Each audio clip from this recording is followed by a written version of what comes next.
আপনি কি রাজমিস্ত্রির কাজ করেন? আপনি কি ছাদ ঢালাইয়ের কাজ করেন?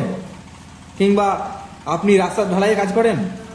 তো এই ভিডিওটা আপনার জন্য। আমরা এখন চলে এসেছি পশ্চিমবাংলার সবথেকে বড় মিনি লিফট তৈরির কারখানা এইচকে লিফটে। এখানে হোমমেড এইচকে মিনি লিফট তৈরি হয়। আপনারা যারা ঢালাই করেন, একটা জিনিস আপনারা লক্ষ্য রাখবেন যে ঢালাই করতে লেবার খুঁজতে খুব সমস্যা হয় এবং ঢালাই করতে গিয়ে লেবার সামলানো এবং লেবারকে দিয়ে কাজ করালে অনেকটা দেরি হয়ে যায়। এমনকি 2 তলা 3 তলা ছাদ থাকলে আপনাদের লেবার কস্টিং বেশি হয়ে যায় এবং পার্টিতে কাজ আপনাদেরকে দেয় না, আর অন্যান্য যাদের লিফট আছে তাদেরকে কাজগুলো দেয়।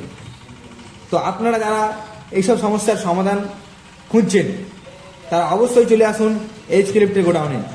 আর এইচকে লিফটের 100% গ্যারেন্টিযুক্ত এই মিনি লিফটটা কিনে যান। এটা হচ্ছে 10 ঘোড়া 190 চাংফা ইঞ্জিন, আর এর ক্যাপাসিটি হচ্ছে 1 বস্তা। এই লিফটটা প্রত্যেকবার 1 বস্তা করে মাল ছাড়ে তুলতে পারে, আর প্রত্যেক দিন 100 থেকে 500 বস্তা পর্যন্ত আপনারা ঢালাই করতে পারেন। যদি 1000 স্কোয়ার ফুট ছাদ হয় আপনারা 60টা লেবার দিন, কাজ হয়ে যাবে। যদি 2000 স্কোয়ার ফুট ছাদ হয় আপনারা 15টা লেবার দিন, কাজ হয়ে যাবে। আর এই এইচকে লিফটের মিনি লিফটটা প্রত্যেকবারে 1 বস্তা করে মাল তুলতে পারে। এই যে ভদ্র মহিলা এখন চালাচ্ছেন, ওনার বাড়ি হচ্ছে নদিয়া। উনি বিগত 8 থেকে 9 মাস আগে একটা এইচকে থেকেই মেশিন নিয়ে গেছিল মিনি লিফট, উনি আবার একটা মেশিন নিতে এসেছেন। তো ভিডিওটা পুরোপুরি দেখুন। ধন্যবাদ সবাইকে।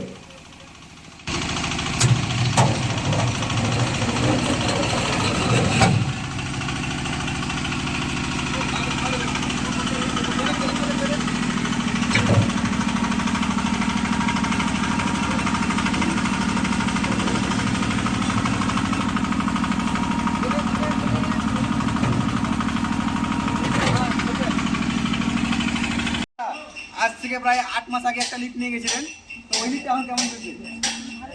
ভালো চলছে। দাদা ওই লিফটটা কেমন চলছে এখন? দারুণ চলছে। আপনাদের বাড়ি কোথায়? দাদাদের বাড়ি হচ্ছে হরিণঘাটা। আর কোন জেলা বাড়ি আপনাদের? নদিয়া। নদিয়া হরিণঘাটা, নদিয়া জেলা হরিণঘাটা। ওনারা একবার মাল নিয়ে গেছিলেন এইচকে লিফটের। এইচকে লিফটে নিয়ে গেছিলেন, তবে ওনারা অনেক কটা মাল সাপ্লাই করেছেন ওখানে নদিয়া জেলাতে। প্রায় ওনারা 10 থেকে 15 পিস মাল সাপ্লাই করেছেন। তো উনি আবারও এসছেন, আর আবারও আমরা ওনাকে দিয়ে এই মিনিটা টেস্টিং করালাম। লিফটটা চললো, এবার ওনাদের মালটা ডেলিভারি করবো। যারা যারা অরিজিনাল এইচকে লিফট কিনতে গেছেন তারা অবশ্যই এই নিচে দেওয়া নাম্বারে যোগাযোগ করুন আর এইচকে লিফটের অরিজিনাল মাল নিয়ে যান। এইচকে লিফটের একটা 100% গ্যারেন্টি আছে।